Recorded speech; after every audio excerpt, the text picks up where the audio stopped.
കുമ്പളങ്ങി അറയ്ക്കൽ ശ്രീ ദുർഗാദേവി ഭദ്രകാളി ക്ഷേത്രത്തിൽ താലപ്പൊലി മഹോത്സവത്തിന് തുടക്കമായി.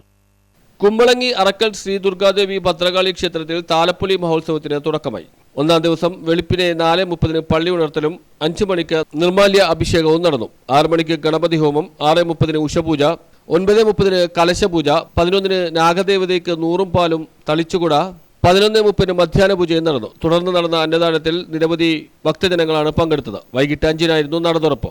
5:30 കാഴ്ച ശ്രീബലിയും 6:25 ദീപാരാധനയും നടന്നു. 6:30 താലം വരവുണ്ടായിരുന്നു. തെക്കുംഭാഗം മഹിളാ സമാജത്തിന്റെ നേതൃത്വത്തിൽ വാദ്യമേളങ്ങളുടെ അകമ്പടിയോടുകൂടി ഗുരുവര മഠത്തിൽ നിന്നും തുടർന്ന് വലിയ വീട്ടിൽ മഹാവിഷ്ണു ക്ഷേത്രത്തിൽ നിന്നുമാണ് ആരംഭിച്ചത്. സ്പെഷ്യൽ ശിങ്കാരി മേളവും ഉണ്ടായിരുന്നു. 8:30 ക്ഷേത്രത്തിന് വടക്കുവശം നേർച്ചത്താലം വരവും 8:30 മുതൽ നൃത്യങ്ങളും ഉണ്ടായിരുന്നു. രണ്ടാം ദിവസം ദുർഗാദേവി ഭദ്രകാളി പ്രതിഷ്ഠാ ദിനമായിരുന്നു. പ്രതിഷ്ഠാ ദിനത്തിൽ 6:30 താലം വരവുണ്ടായിരുന്നു. മഹോത്സവം 13-ന് സമാപിക്കും. ക്ഷേത്ര ചടങ്ങുകൾക്ക് മുഖ്യ കാർമ്മികത്വം വഹിച്ചത് ക്ഷേത്രം തന്ത്രി മാക്കാനായി വേണുഗോപാലൻ തന്ത്രിയും ക്ഷേത്രം മേൽശാന്തി മഹേഷ് ശാന്തിയുമാണ്. President VL Shivan Velipparambil, secretary VS Dileep Velipparambil, vice president VR Sumesh Velipparambil, joint secretary MV Narayanan Mattammal എന്നിവർ പരിപാടികൾക്ക് നേതൃത്വം നൽകി. News bureau, Kumbalangi.